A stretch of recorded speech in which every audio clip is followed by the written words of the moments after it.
I thought I'd seen it all in my years as a forensic accountant, embezzlement schemes, corporate fraud executives who thought they were untouchable.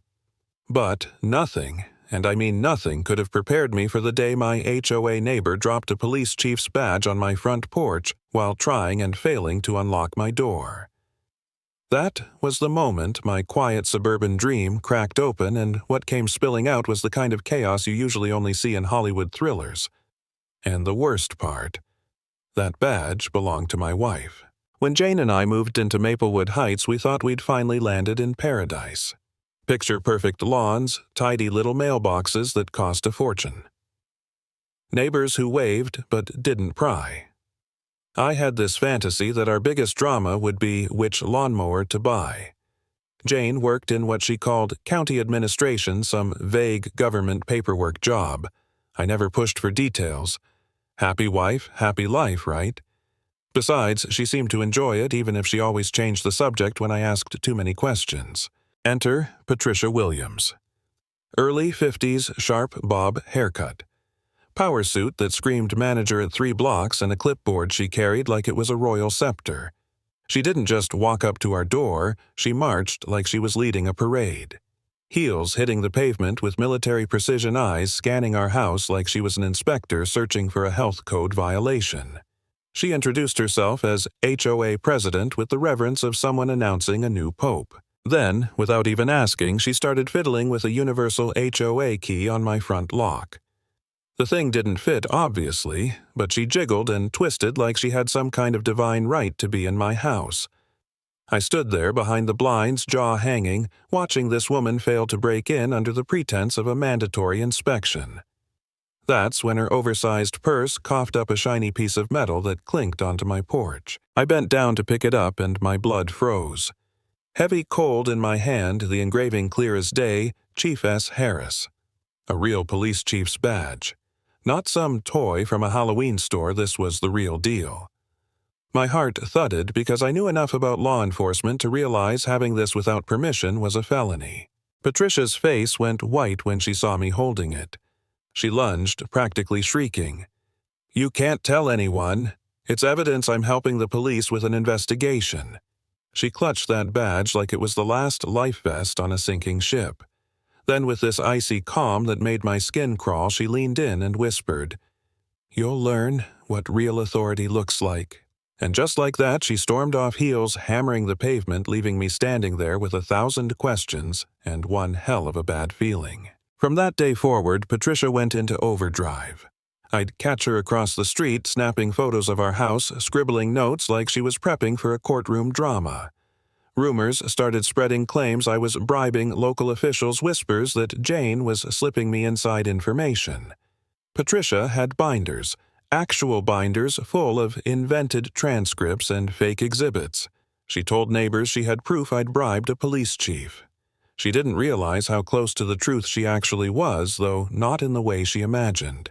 The neighborhood turned cold. People who once waved now crossed the street. Kids stopped coming by to sell fundraiser candy. And for the first time in my life, I started doubting myself. Maybe I'd missed something.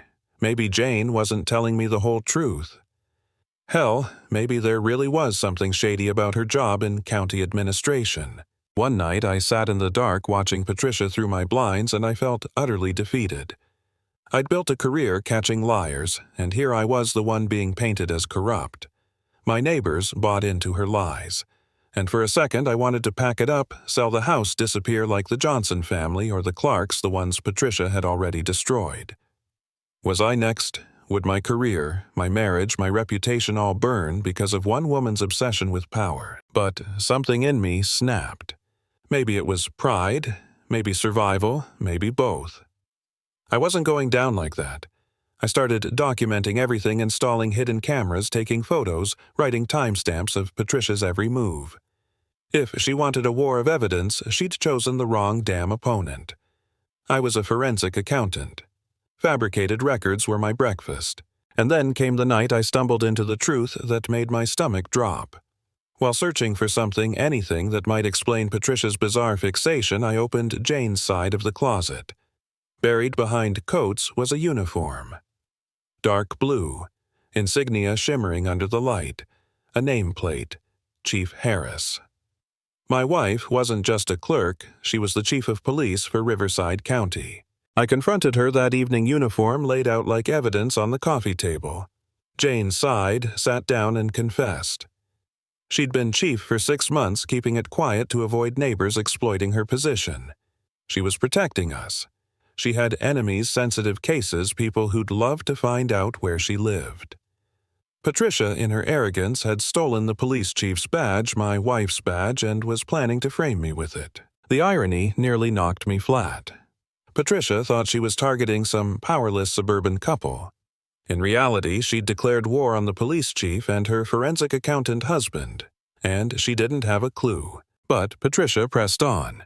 She strutted into the Maplewood Police Department, spinning a tale about how I had bribed the Riverside County Police Chief, holding Jane's stolen badge like it was the Holy Grail.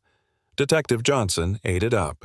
She played the part of brave whistleblower, crocodile tears and all, and walked out convinced she'd nailed me to the wall.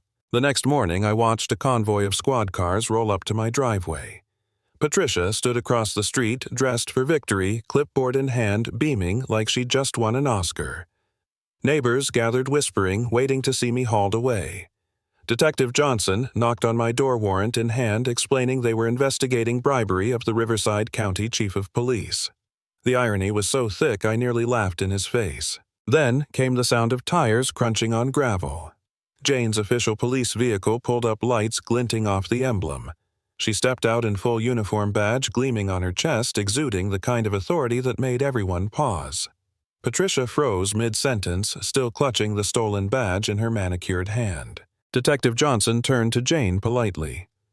"Excuse me, are you with Riverside County?" Jane flipped open her ID, and the words hit like a bomb. Chief Harris. The officers blinked, heads swiveling between Patricia and Jane. Then one voice broke the silence. Chief Officer Smith shouted, recognizing his boss. Patricia's face collapsed. Her mouth opened and closed like a fish gasping for air. She stammered, No, that's impossible. She's just a clerk. She files paperwork." Her denial grew frantic, desperate, until it was almost a scream. But it didn't matter. Jane stepped forward, calm as stone. "Mrs. Williams, that's my badge. It was reported stolen weeks ago. How did you obtain it?" The neighborhood went dead silent. Every pair of eyes was on Patricia, who stood trembling, caught red-handed. Detective Johnson's expression turned from confusion to fury as he realized he'd been duped. His voice rang out clear.